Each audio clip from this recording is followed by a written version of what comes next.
Salut, bienvenue sur Love Light. Aujourd'hui, on se retrouve dans le cadre des rencontres photographiques professionnelles dans la ville d'Arles. On va vous parler aujourd'hui du dernier appareil né chez Leica, c'est-à-dire le Q3 avec Laurent Pidancet.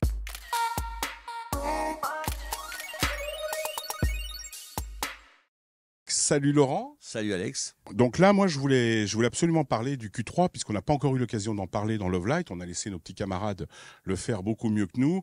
Et je voulais un petit peu aborder cette évolution finalement de cet appareil qui prend la place du Q2 quelque part et qui apporte en fait son lot de nouveautés. Mais avant de parler du Q3, je voudrais qu'on revienne un petit peu sur les caractéristiques qui étaient faites autour du Q2, qui, je le rappelle, est un appareil où on ne peut pas changer l'optique.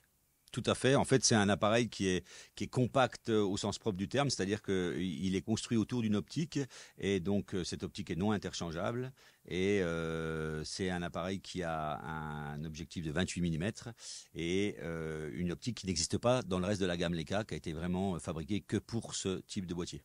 Oui, donc à l'époque sur le Q2, on était sur un capteur de 45 millions de pixels. Alors, c'était un capteur de 48 millions, Alex, mais cet objectif, en fait, a été conçu à l'origine pour être l'objectif du Q1. Et c'est le même, donc, depuis 8 ans. Et il a été avec un capteur adossé à un capteur 24 millions, ensuite un 48 millions, et aujourd'hui, c'est un 60 millions. Oui, d'accord. C'est ça. En fait, c'est qu'on a fait évoluer ce capteur. On va en parler après. Je voudrais juste revenir sur l'optique. L'optique 28 mm qui ouvre à 1.7. Tout à fait. Mais avec une particularité par rapport au capteur qui est fourni, c'est qu'en fait, on va pouvoir retrouver des fonctionnalités qu'on avait sur le M, qui étaient notamment la possibilité de cropper. Tout à fait. En fait, le 28 correspond à la visée qu'on avait sur un M télémétrique. Et quand on regarde dans un viseur de M, on a une visée donc qui est une visée optique et qui est une visée au 28 mm. Et quand on venait y mettre un 35, un 50 ou une autre optique, on avait un cadre qui s'affichait et on venait cadrer dans ce cadre et on voyait hors cadre. Et ben sur ce système-là, en fait, le crop vient nous rappeler avec un cadran blanc la possibilité de cadrer au 35, au 50, au 75 et maintenant sur le Q3 au 90.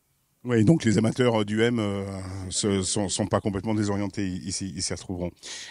C'est un boîtier sur le Q2 qui avait aussi une particularité au niveau de l'étanchéité. On était en IP54. Ça veut dire quoi ça ? En fait, IP54, c'est une norme bien précise qui permet d'avoir pas mal d'eau dessus et pas mal de poussière. En fait, on est sur une norme qui permet quasiment de prendre une douche avec et de subir un bon vent de sable.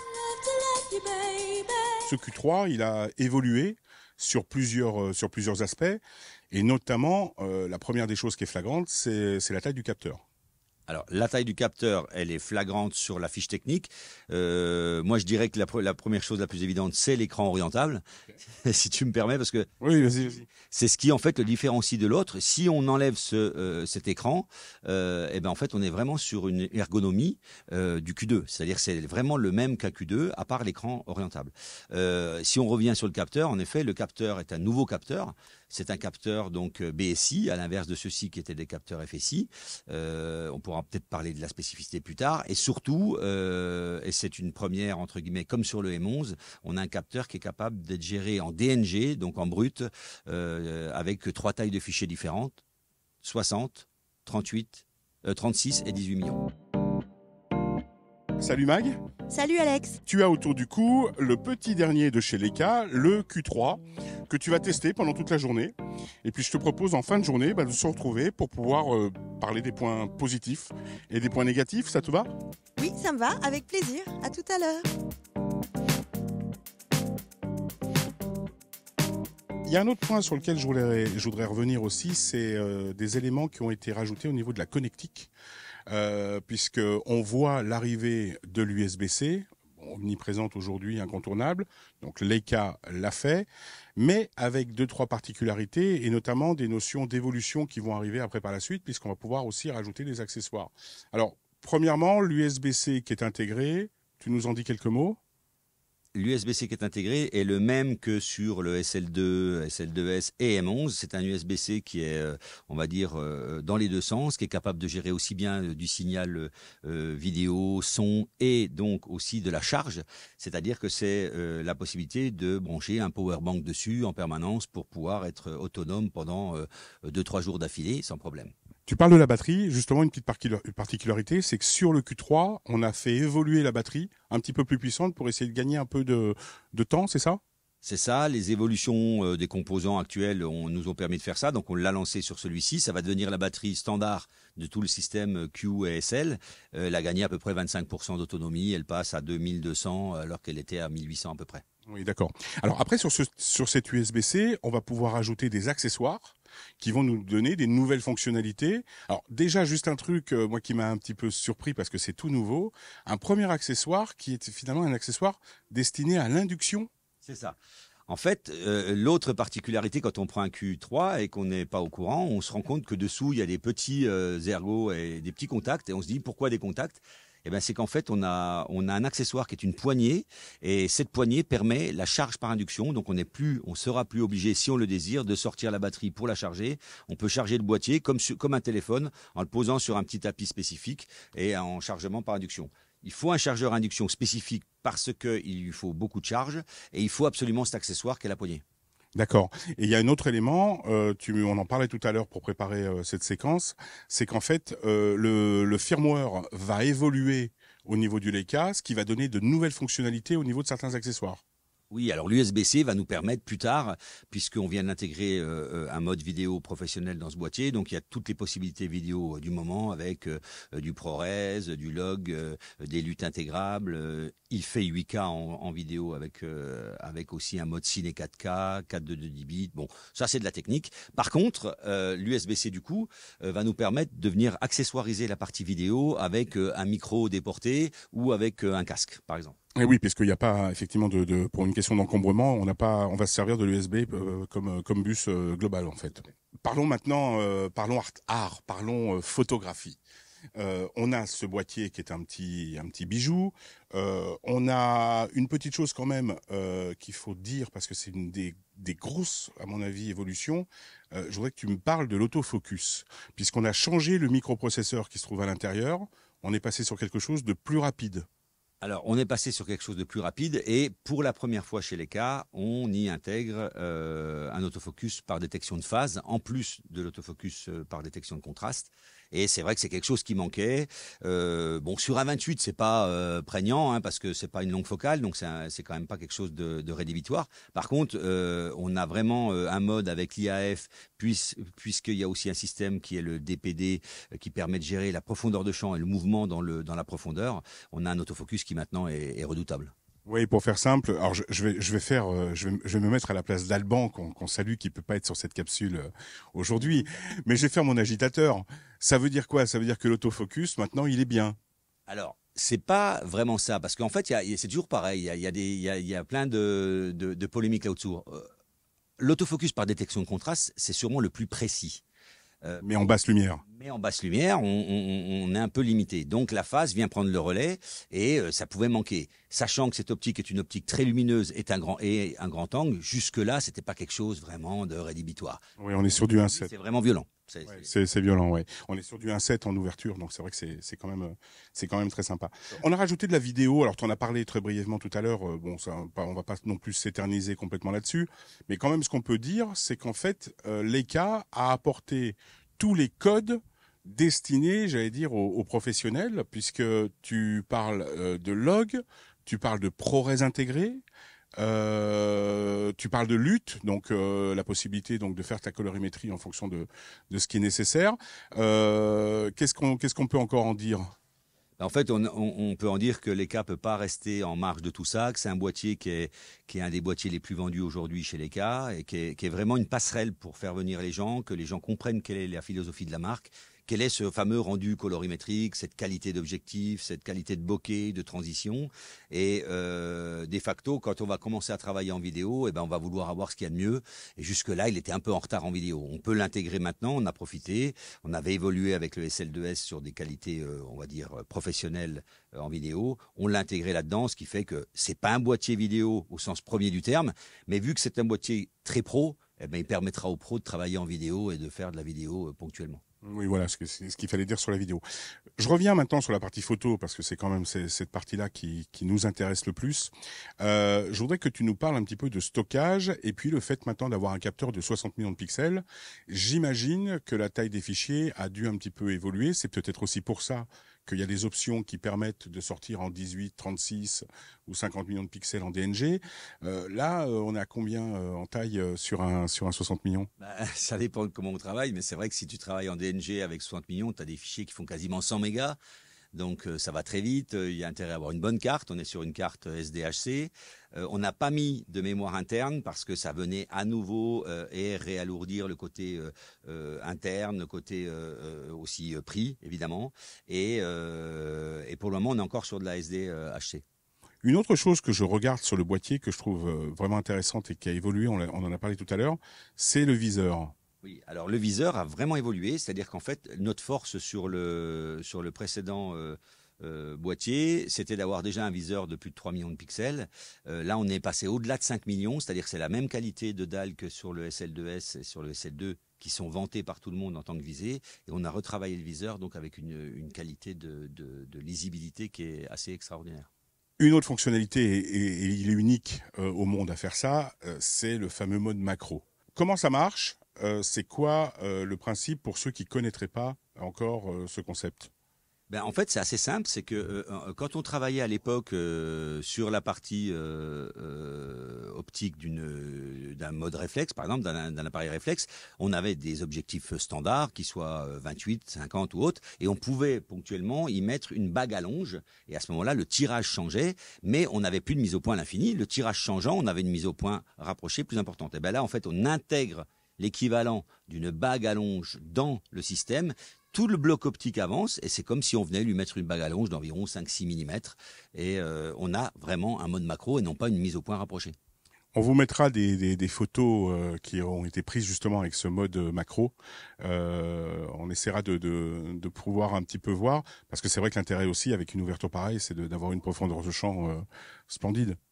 Alors oui, la profondeur de champ, la gestion des plans, et puis surtout aussi avoir un mode qui permette de faire des choses assez extraordinaires, parce que d'habitude la macro on l'a fait avec une focale un petit peu longue, et là on a un 28, donc c'est un peu anachronique, c'est-à-dire qu'en fait c'est un mode macro qui vient envelopper, qui est un peu 3D. On n'est pas dans la macro traditionnelle qu'on faisait avant, avec un 50 macro, avec un 100 macro. On est dans une macro un peu spéciale et qui est vraiment attirante. Combien ça coûte aujourd'hui un Q3 ? Alors on a essayé de faire au maximum pour ne pas dépasser la barre psychologique des 6 000 €. On était à 5 007 à peu près sur un Q2 ou tout ce qui était les versions d'avant. Et là on est resté juste sous les 6 000. On est aux alentours de 5 950. Voilà. D'accord. Il faut quand même le préciser, parce que quand on connaît les cas, on sait d'abord le coût d'un boîtier, mais on sait surtout le coût des optiques. Là, on précise bien que forcément le prix que tu annonces, c'est le boîtier plus l'optique intégrée, puisqu'elle est, de toute façon, elle est attachée. Cette optique qui n'existe pas dans la gamme Leica, qui est exceptionnelle d'une part, mais qui n'existe pas dans la gamme Leica, et qui, si on la compare à des optiques M ou SL2, en effet, vaut quasiment avec le boîtier le prix d'une optique seule dans notre gamme, et on est sur le même niveau de qualité, avec un pouvoir de séparation, avec une qualité au niveau des transitions, de la colorimétrie qui est assez impressionnante. En photographie, en général, aujourd'hui, quand on n'a pas d'obturateur central, on est bloqué à 1/250e à peu près, voire même un petit peu avant. On est dans ces eaux-là. Donc, si on a besoin de vitesse, on peut pas le faire. En revanche, le fait d'avoir l'obturateur central dans l'optique, là, effectivement, ça nous ouvre des champs, des horizons pour pouvoir monter justement au niveau de la vitesse quand on va vouloir éventuellement pouvoir faire une danseuse, un mouvement, en fait, prendre l'instant de quelque chose qui est beaucoup plus rapide. Ils l'ont intégré là-dedans. Ça veut dire quoi? Ça veut dire que cet usage, ils ont intégré finalement un usage presque de studio. Qu'est-ce que tu en penses de ça? Toi, tu as l'habitude. En fait, moi, j'y ai réfléchi tout simplement. Moi, je suis passionné depuis très longtemps. J'ai plein de boîtiers à la maison, de plein de marques. Et moi, j'y vois pas obligatoirement cette utilisation-là. Elle existe et elle est très intéressante. Je pense qu'on a plutôt glissé là, vers l'équivalent de ce que pouvait être à l'époque un Rolleiflex, par exemple. C'est-à-dire la discrétion. C'est un obturateur mécanique qui est beaucoup plus discret qu'un obturateur mécanique à plan focal.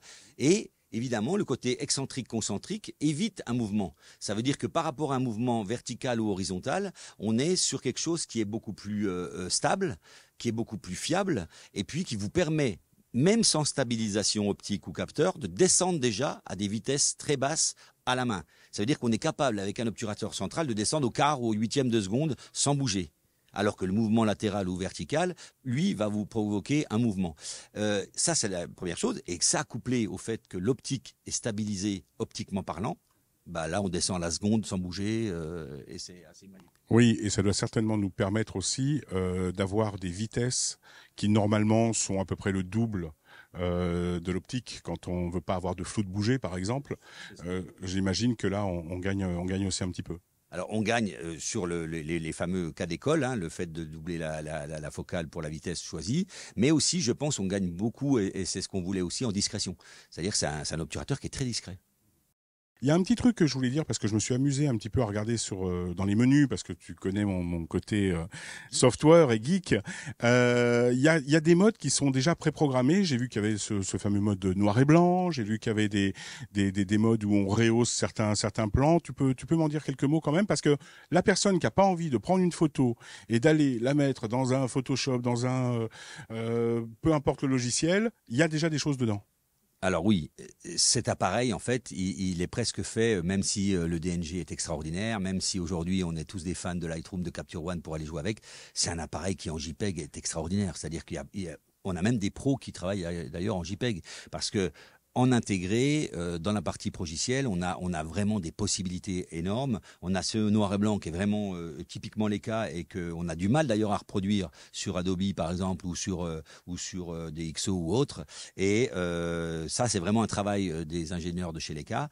Et on vient d'y intégrer d'ailleurs, c'est nouveau aussi sur ce boîtier, des petits filtres, des looks, les Leica Look, qui sont justement un petit peu à l'instar de la concurrence, et sans les citer Fuji, des petits Leica Look, c'est-à-dire des choses qui ressembleraient à ce qu'on avait avec de la Kodachrome ou avec de l'Ektachrome ou avec ou avec des choses comme ça. Et sachant que le boîtier démarre à 50 ISO, eh ben on se rapproche vraiment de ce qu'on pouvait faire avec une Kodachrome 64 par exemple si on prend certains looks. Ça rappelle des bons souvenirs argentiques. Écoute Laurent, voilà, merci, on a fait à peu près le tour. Vous avez eu l'occasion de voir un petit peu à l'écran aussi les menus qui défilaient pour vous faire aussi une idée. Je crois que le mieux pour ceux qui ont envie vraiment de se faire une idée, c'est d'aller dans leur magasin préféré et de faire des essais. Mais en tout cas, ce qui est certain, c'est que je pense que là, Leica signe un grand coup. La preuve en est, puisqu'il y a une pénurie actuellement. Ça veut bien dire ce que ça veut dire. Et c'est vrai que les images sont absolument impressionnantes et je le dis pas souvent.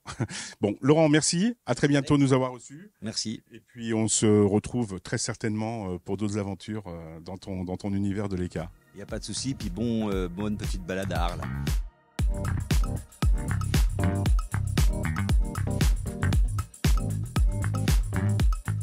On a fait le tour de tout ce qu'on pouvait dire en fait de ce boîtier Q3 de chez Leica. Bon, donc Magali, on peut considérer que c'est une opération réussie. Tu valides ? Oui, je valide et je dirais même que c'est un énorme coup de cœur pour ma part. Ouais. C'est vrai. Je me suis régalée. J'ai en tête une ou deux images, bon sur nombreuses que j'ai faites, mais qui m'ont fait procurer beaucoup d'émotions. Donc c'était un super moment. Merci à Leica. Bon, moi j'ai trouvé vraiment le mode monochrome incroyable, des images vraiment très très belles. On vous dit à très bientôt. N'oubliez pas de vous abonner, mettez des pouces et puis passez de bonnes vacances si vous partez déjà. Salut.